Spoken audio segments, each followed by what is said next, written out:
Hi, I'm Elise from Six Sisters Stuff, and today I'm going to show you how to make chicken corn chowder.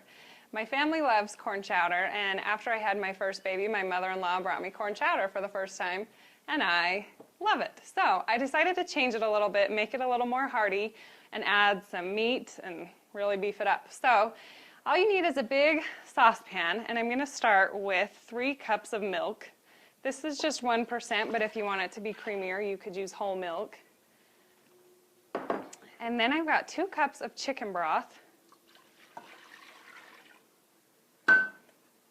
And I've got a 16-ounce bag of frozen corn, and it's okay if it's still frozen because this will simmer until the corn's heated through.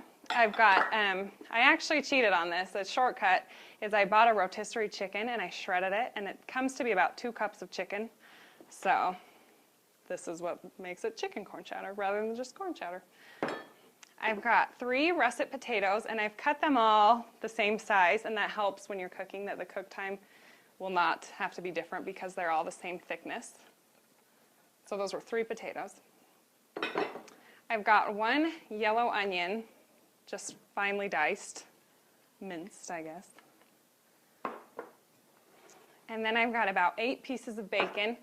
If you want to shortcut, just make this earlier in the day. I actually heat my oven to 400 degrees and put foil on a baking sheet, and then I just spread each piece of bacon out, and then you don't have to deal with the big greasy mess, and when you're done, you roll up the foil and it's all good to go. So this is about 8 pieces cooked and crumbled.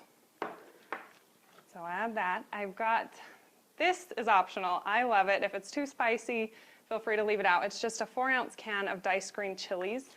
I feel like it just gives a little more flavor. And then to thicken it up a little, I've got 3 tablespoons of all-purpose flour.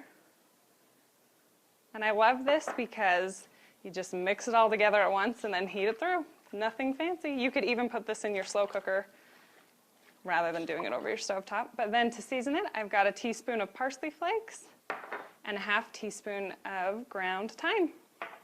So mix this together. I'll show you in a minute. It looks really pretty with all the colors, especially the bacon. And then I just season it with salt and pepper to taste, as much or as little as you want, and you could season it individually. So what you'll do is you'll just put a lid on it and let it simmer on low heat for about 30 minutes. And to check, just see if your potatoes are soft, and that's a good way to tell if it's cooked. But the meat's all cooked, so once your potatoes are cooked, you're good to go. But just simmer it for about a ½ hour. You'll have a delicious fall soup.